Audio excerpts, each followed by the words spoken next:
Hello and welcome to Ask Wise Women, the podcast that puts you back in control of your health and well-being. I'm Dr. Julia Sen. I'm a medical doctor, ophthalmic, plastic, reconstructive and cosmetic surgeon, director of the Dr. Julia Sen Health and Wellness Clinic and founder of askwisewomen.co.uk, an online forum where women at the top of their professional game give advice for free. In this first series of podcasts, I'm going to be talking to each of my wise women so that you can gain the benefit of their expertise and wisdom. In our first episode, we're going to explore the issue of breast cancer. Breast cancer affects 1 in 7 women in the UK during their lifetimes, and all sorts of issues arise from a diagnosis, coping with that initial diagnosis, how to tell our friends, family and colleagues, and how to cope with the changes in our bodies and body image as a result of the disease and its treatment.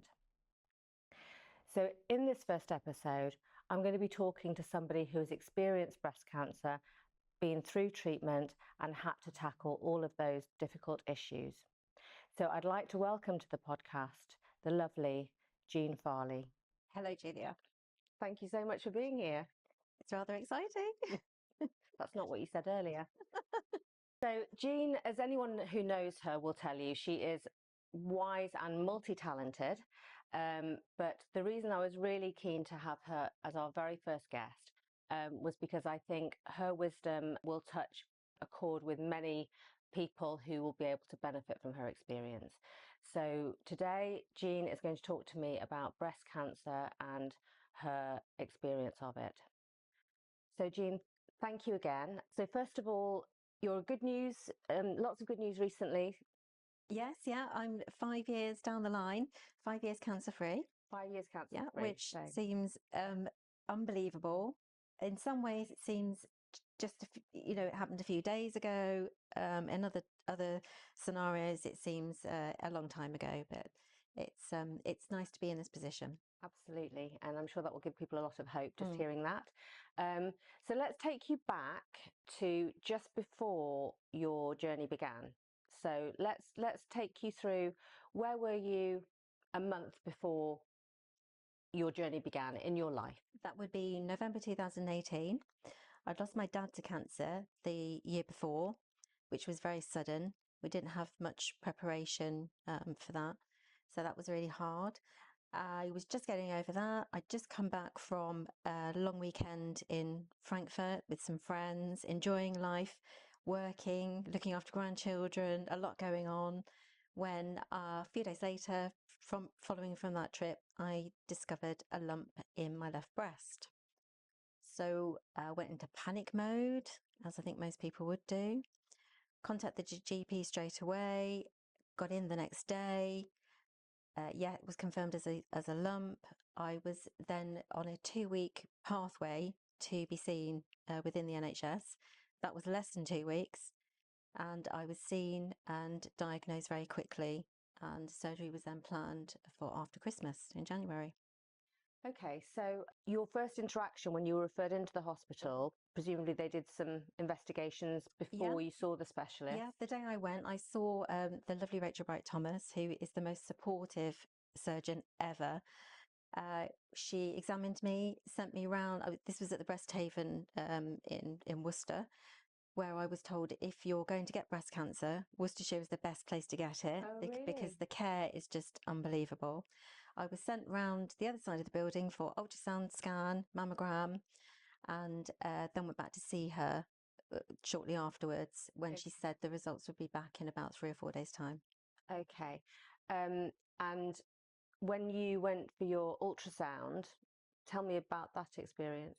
Well, that was a bit surreal, really. I had the mammogram, then went around for ultrasound conducted by a doctor who very quickly told me that he was 99% sure that it was cancer. And I remember he also added to that but we can melt this away. That was what he said, melt this away, which How technical. exactly. Seems sort of, it's shocking on the one hand, but he was kind of, it sounded like he was making light of it as well on the other hand. And I remember lying there, it was in the run up to Christmas, and me thinking, I really haven't got time for this. I've got so much prep to do for Christmas. I haven't got my Christmas tree up yet. I haven't got time for cancer. So I left the room with sort of mixed feelings, thinking, you know, this might have to go on the back burner because Christmas is coming up. And as I say, I was then seen by Rachel Wright Thomas again a few moments later, who said that the biopsy was taken, whilst I was having my ultrasound scan, and those results would be back shortly. Okay. And so when the news was broken to you, from my point of view as a doctor, when I trained, we didn't really get a lot of training in breaking bad news. And in my career, I don't have to do it very often. How did you feel about the way that that news was delivered? For me, it was how I would have liked it delivered. I'm very much a let's face problems full on kind of person. I don't tend to sweep things under the carpet. So I would much rather be told there and then that there was a problem and potentially what I might be looking at, what I might be facing. So for me, it wasn't a problem. I know that it must be an extremely difficult thing for a consultant to break to somebody. But as I say, in my circumstances, I was fine with that. You know, I like it to be delivered black and white. What's going on? Let's deal with it. Let's face it. Okay. And at that stage, were you given a clear idea of what your ongoing journey was going to involve? No, I wasn't. I was told that, yes, this was cancer, this was a tumour, but until the results were back, I was told that tissue never lies. So once the biopsy had been carried out, we were in a better position to understand exactly what stage the cancer was at, whether or not it had spread, and that involved other scans and images being taken between Christmas and New Year as well. Okay. So you'd had your diagnosis, and then presumably after Christmas, you went back to work? Yes, I did. Yeah, I had the formal diagnosis 3 days before Christmas. So all the results were back. I knew what I was dealing with, knew the grade of cancer it was, which was at stage 3. And I explain stage 3. What does stage 3 mean? So stage 3 is sort of near the upper end. The stage 4 is more difficult to deal with. So I was kind of just bordering on starting to be worried. Okay, so was it confined within the breast? Yes, thankfully it was. So I had a tumour, and I also had DCIS, which was a potential spread of the disease, which is why I was advised I needed a mastectomy and that a lumpectomy wouldn't fit the bill, so to speak. Okay, so when this news was being relayed to you, your husband Paul was with you? No, initially he'd come with me to the appointment, but initially when I was having my ultrasound scan, he wasn't with me in the room when the news was first broken. But when I was formally diagnosed, yes, he did. He did come in with me, and was very, very supportive throughout the whole of my treatment. I have to say, which must have been extremely hard for him. Did he ever talk to you about his feelings about it? I think men find it really hard, don't they, to open up about these things. So he probably a lot more going on in his head than was coming out. Right. And I think also when you're supporting somebody that's going through something like this, you probably don't like to show your weakness in case that upsets them further. So he probably did keep quite a lot of it to himself, but in the background thinking, crikey me, you know, this is a lot to deal with. We've got a bit of a battle on here. Absolutely. And Declan, your son? Yes. How old was he? He was 16 at the time, and he was sort of just preparing for A-level mocks. He was my youngest still at home, and I found that extremely difficult. I found it harder to break it to him than I did other family and friends. I was worried, as I say, my dad had died not long beforehand, so I was quite worried about the impact it would have on him mentally, the whole cancer thing, you know, granddad had died and now mum's got cancer. Is the same thing going to happen here?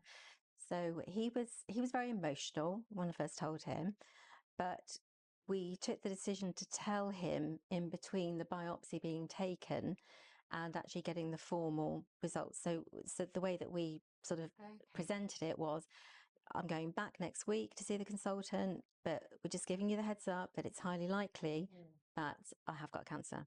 Okay. And when you had that confirmed, how did you break that news to him? Well, because we'd already put it out there, I think it made things a lot easier. So although it was still a shock to actually hear, yeah, it definitely is cancer and I need surgery, potentially I need chemo, radiotherapy, I think it had softened the blow. So I don't think it was as hard on him as perhaps it could have been if it come out of the blue. And he later said to me, he said, I always knew you were going to be okay. He said, because he said, I knew that you know, you wouldn't take it lying down. I knew that you'd put up a bit of a fight. Oh, it's great that he had that confidence in you. Maybe I didn't, but he did. That's always good. So other people, your colleagues, your friends, how did you approach telling them?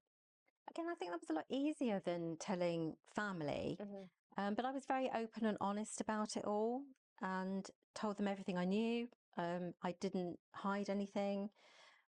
I think in my head, one of the reasons why I particularly told colleagues is because within my work, I'm very conscientious and I wanted to give everybody as much notice as possible. I'm not going to be around for a little while.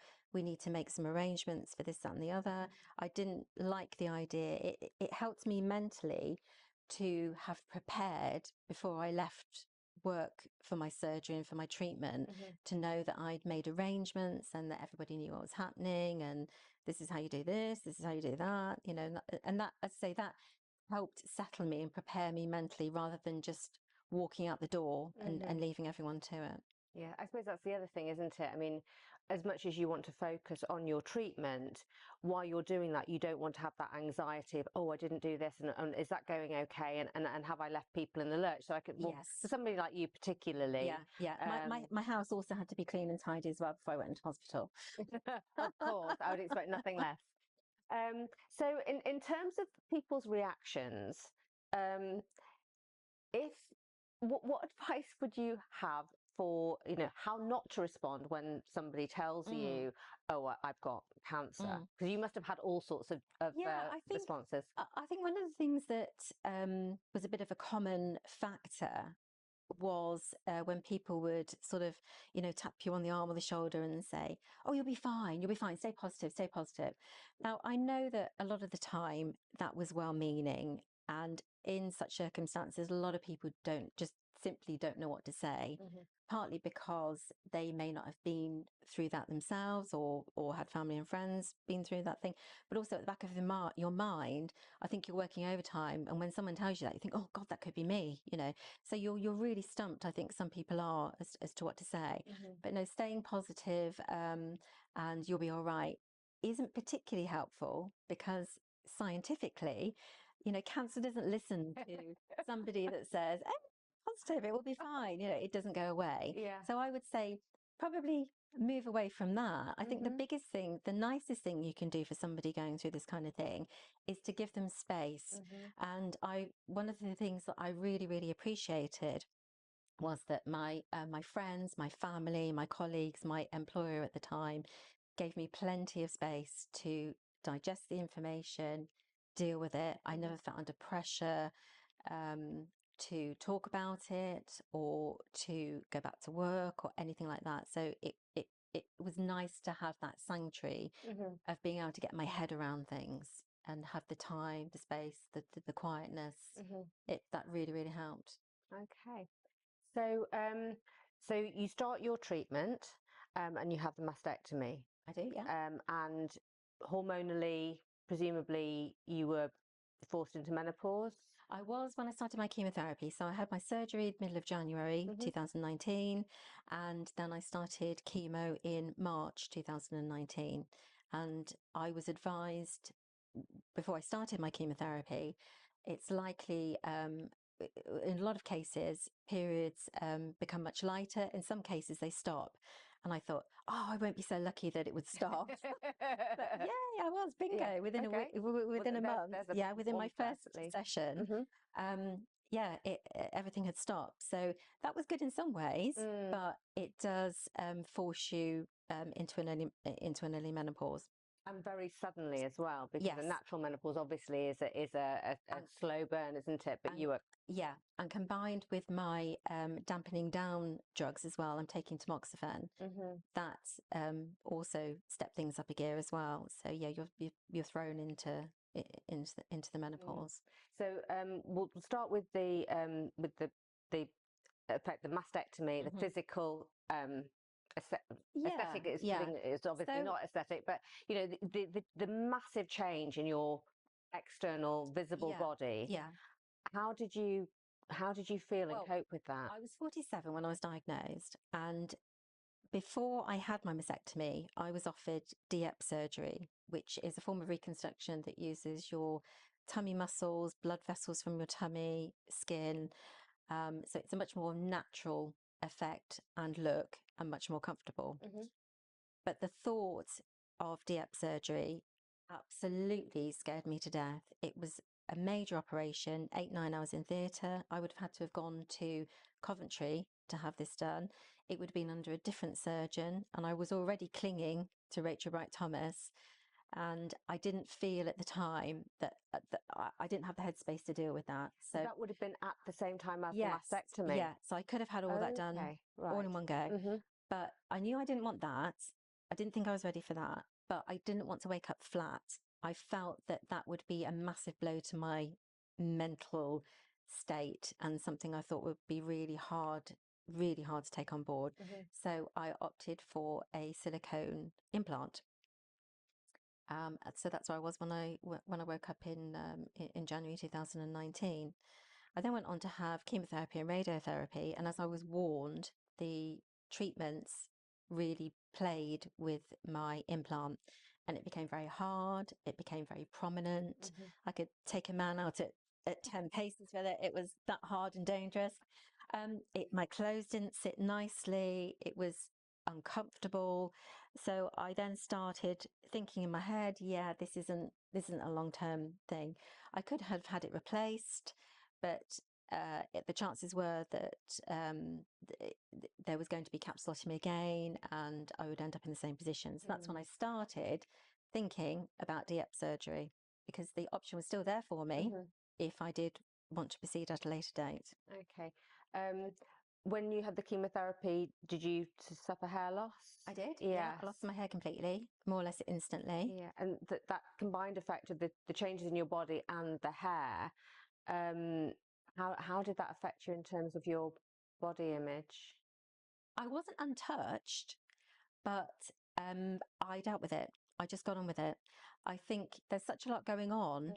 There's lots of appointments going on. There's lots of testing. There's a lot to think about from an actual immediate point of view. And I think because I was dealing with that, it didn't bother me as much. I was sort of very focused and, come on, let's get on with this. Let's get to the next stage kind of thing. On your plate. Yeah. So that didn't particularly affect me. I think I probably had more of an image problem when my hair actually started to grow back. I wasn't so fussed about it coming out, which happened very quickly. I I had a wig, and I also had these really fabulous hair turbans, which look a bit like a wee willy winky kind of hat that you can tie up in lots of different designs. So I used to go out in that quite a lot. But no, I don't think that for me, that wasn't the hardest part. And also I think with the actual reconstruction, although when you are in your own environment, you're undressed, whatever, obviously you can see what's going on. You know, you're down to the bare bones, so to speak. But you can dress these things up, you know, and that's why it didn't bother me so much. You know, I would go for a really colourful turban or a bright jacket or something to sort of styling up it the out, ante. as they say. Yeah, exactly. Yeah. What about the effect on intimacy? Well, I think this is something that I don't think a lot of people talk about. And I think even if you're in the most long established relationship, marriage, you've had a long-term partner, it's you expect in your head that that person will accept, no matter what, they'll accept you. You're still alive. That's great. And that's exactly how my husband reacted. But I also think, deep down, it is a lot for somebody to come to terms with, because you do physically look different. And you physically look different, but they also have the other side is, of course, they're thinking about the future. What's going to happen in the future? Is this person still going to be with me next year, 2 years' time, 3 years' time? But I think you have to be in a strong relationship to overcome that. And no matter how much you think somebody loves you, there is still that element. I don't think it's easy for them. There is still that element attached to it where that they've got to deal with it as well, as to the way that you look. How would you say, because it sounds like you really were just kind of, eye on the prize, powering through, just kind of getting through the next day and the next day and the next hurdle, and using that to kind of not think too hard about the what ifs. Perhaps I did use that as a bit of an excuse, powering on through, as you say. But I think it's a balance. Of course, at 3 a.m. when you're wide awake, it does come into your head. What about a recurrence? Am I going to survive this? For the first week or so, I was convinced I was going to die. And that I started cleaning out my house and started going through drawers and things and getting rid of stuff, thinking this is all going to be too much to leave to my husband to sort out. So once I was over that stage, then you start thinking about things more logically. But you still do get this little monkey on your shoulder, even 5 years on, saying, hello, I'm still here. Yes. And how do you negotiate that? Because there's a line, isn't there? On one side of it, it's every little thing. It's come back. It's that. Or on the other side, well, it's nothing. I'm just going to ignore it. And when you've not had cancer, you could be forgiven for being sort of fairly blasé about things. When you've had it, no matter how long you're cancer free for, there will be people that fall within that spectrum. So how do you kind of keep yourself on that sort of rational line? Yeah, in the early days, it's much harder. But as time goes on, I think you do learn to put things in perspective, in boxes. You prioritize things, and you do get to learn a lot more about your body through this whole journey. So it's listening to your body. It's something to worry about? I was told, if you do have a problem, put it on the diary. 3 weeks later, if you've still got that problem there, well, then it perhaps needs investigating. That's a really sensible tip. Yeah. That's easier said than done in the early stages. I used to think that everybody with an ingrowing toenail was going to die of cancer. Everything was related to cancer. I would hate it if somebody said to me, "Oh, I've got a bit of a backache, or I'm losing weight, whatever." I think, "Oh, I'd be, diagnosing them straight away as to some form of cancer." And it is really hard not to be like that.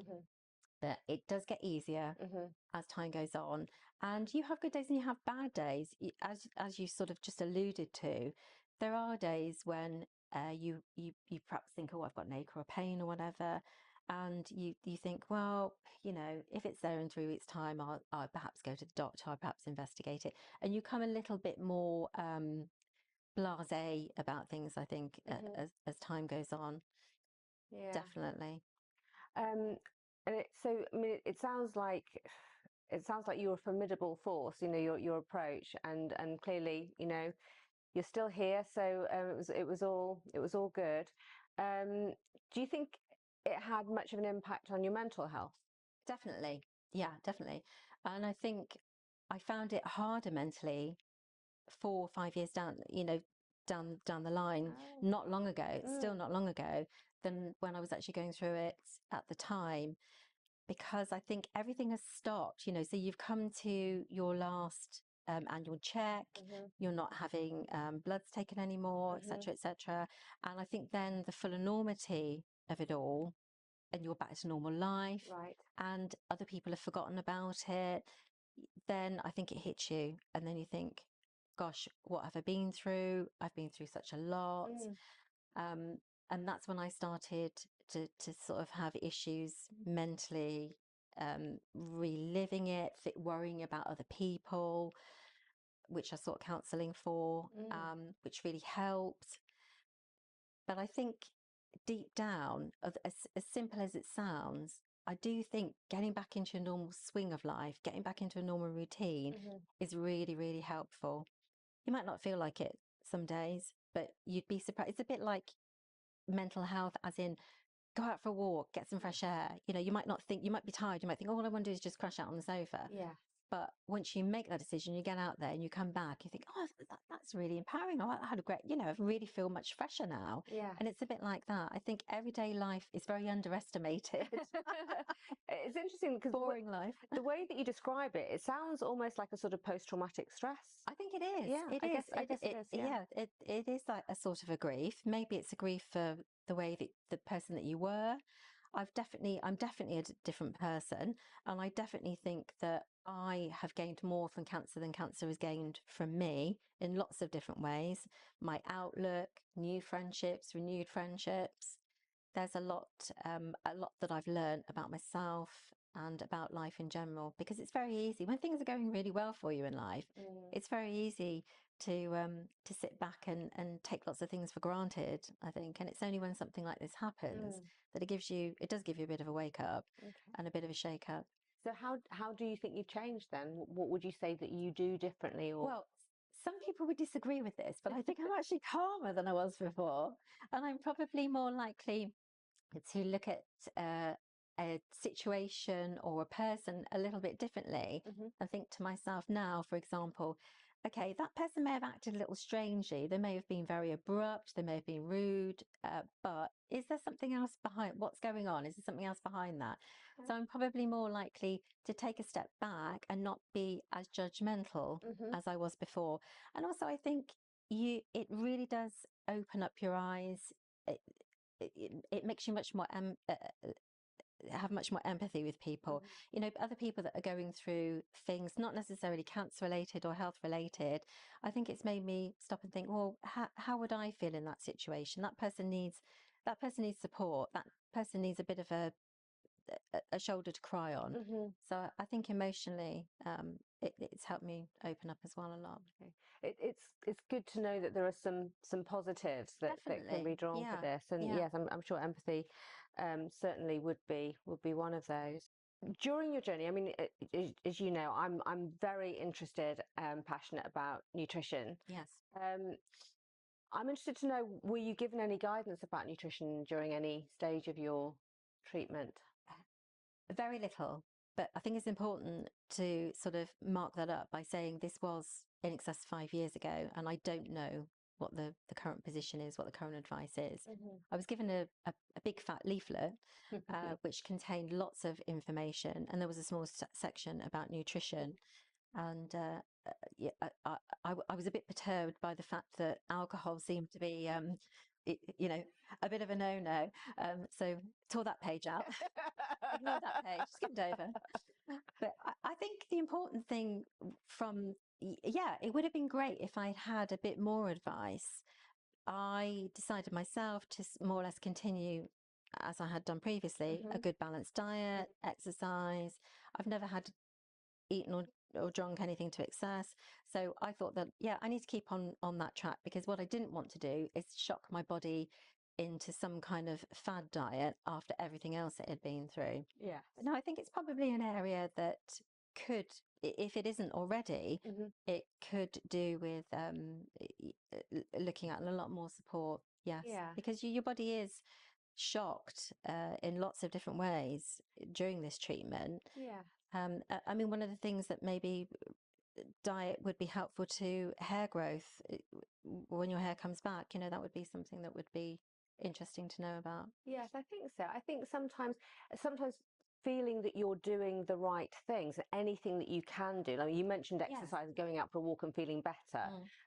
That's not something that's on a prescription. No. So I think sometimes feeling like you're doing the best thing for yourself, that you're ticking all the boxes that you can possibly do on your front, while your doctors and the medicine and everything else is doing their thing. I think you want to be an active participant in your journey. And so I think that's another way. But also I think particularly during times such as chemotherapy, when your body is really being hammered, giving it the nutritional blocks that it needs to repair. So maybe I shouldn't be telling you about my I had a thing for Haribo Fantastics, Tangtastics, sorry. Fantastics, yes.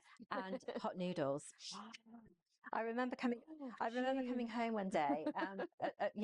You come home from your chemo, and the first couple of days, all you want to do is sleep and go to bed. And I remember waking up one day and saying to my husband, "You've got to get me a chicken and mushroom hot noodle. Go and buy me one." But I think because your palate. We're editing that bit out, by the way. No, you shouldn't. It's true. I'm kidding. No, I think in that situation, obviously you do want to do the best for your body, but listen to your body. If you want, if you're craving this, if you're craving that, have it. It's important that if you're getting satisfaction out of a pot noodle, mentally as well, that's helping. So for a little while, it's allowed. Okay, I'll give you that. And on that same subject, moving a little bit away from breast cancer now to something a bit more lighthearted. If you were going to treat yourself to something, food or drink wise, drink definitely. Okay, I won't judge. So what would your go-to be if you were going to? My go-to would always be a nice glass of bubbles. Are we talking champagne, prosecco, cava? Yeah. Well, as long as it's a good one. I'm not particularly fussy. I have just recently discovered a very nice cava in Lidl. I'm not particularly fussy, but it's got to be dry. As long as it's dry, not sweet. Yes, yeah, I'm definitely with you there. So I think when we wrap up, we'll skip the little cava. I think we should definitely have a glass of bubbles to celebrate our first podcast. Thank you so much. Thank you for being so open and honest.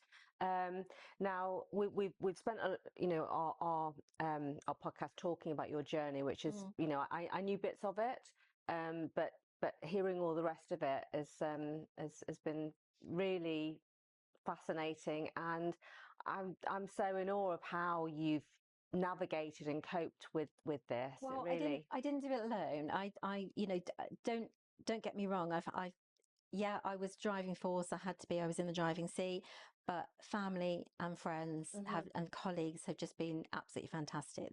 They've helped guide me and glide me through. Yeah, but so well done to all of them as well. Yes. I want to take this opportunity to talk about our event. We are our Dr. Julia Sen and our Wise Women. We have hosted a number of wellbeing events, and our next one is going to be on the 17th of October, and it's going to be all about breast cancer. So we're going to talk about some of the things that you might expect, and we're going to touch on some things that maybe you might not know so much about, nutrition being one of them, as it's a bit of a hobby horse of mine. Venue to be decided, but we hope that it will be well attended, and it's going to be an evening of inspiration and learning and celebration of life, and there may also be some bubbles there. In fact, there will be bubbles. Promise there will be bubbles. So I'd like to wrap up by again saying thank you to Jeanne, and hoping that you'll subscribe and listen to future podcasts. And I'd also just like to end by personal acknowledgement to a very dear friend of mine who is going through breast cancer at the moment. And I spoke to her a few nights ago and told her that we're doing this today. So her name is Helen Herbert. So that's for you, Helen. And thank you for listening, everyone. See you next time.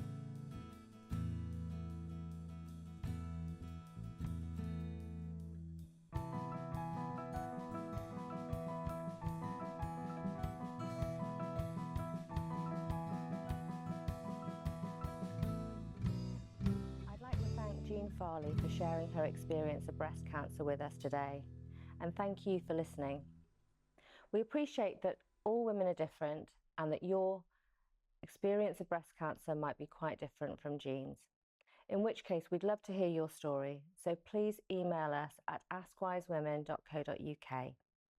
We'd also love you to hit that subscribe button so that you can follow Ask Wise Women.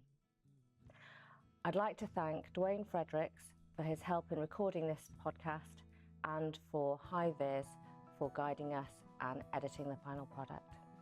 See you next time. Thank you.